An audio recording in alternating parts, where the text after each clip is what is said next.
بسم اللہ الرحمن الرحیم۔ آج ہم آپ کے ساتھ چکوال کی ایک اور خوبصورتی پیش کرنے جا رہے ہیں، بلکہ آپ یوں سمجھیں کہ آپ کے ساتھ ایک انفارمیشن، ایک راز آپ کے ساتھ شیئر کرنے جا رہے ہیں۔ یہ جو چکوال کا آپ علاقہ دیکھ رہے ہیں، یہ چکوال کے وسیع پہاڑی سلسلوں میں سے ایک سلسلہ ہے، جو کہ نگری اور تھر چک کے علاقوں پر مشتمل ہے۔ یہ نیچر کے پوائنٹ آف ویو سے اور ٹورزم کے پوائنٹ آف ویو سے ایک بہت ہی خوبصورت علاقہ ہے، یعنی جتنا آپ سوچ سکتے ہیں اتنا یہ خوبصورت علاقہ ہے، بالخصوص جب آپ اس کے پہاڑوں میں، دریاؤں میں، چشموں میں گھوم رہے ہوتے ہیں تو اس علاقے کی خوبصورتی دیدنی ہے۔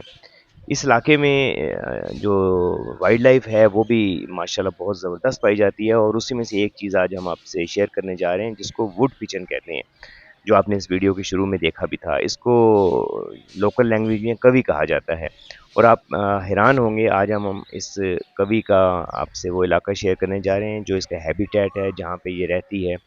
اور یہ ایک شائع برڈ ہے، کامنلی اس کو دیکھنا مشکل ہوتا ہے، اور یہ جس جگہ ہم اس وقت ہیں یہ بہت ہی بلند پہاڑی میدان ہے، کافی بلندی کے بعد، تو اس میں آپ دیکھیں یہ کتنے زبردست طریقے سے کیموفلیج کر کے اس طرح یہ کوی کا جو ایک ووڈ پچن یا کوی کبوتر جو ہے یہ رہتا ہے۔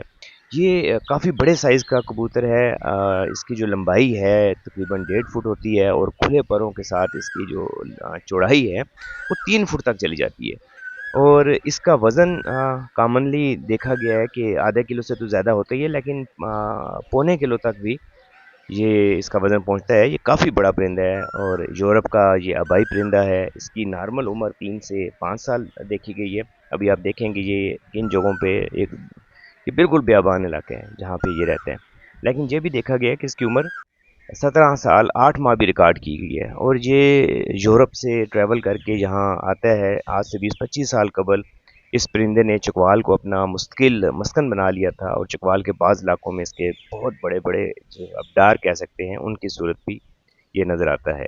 تو یقیناً آپ کو اس کا یہ نیچرل ہیبیٹیٹ دیکھ کر اچھا لگا ہوگا۔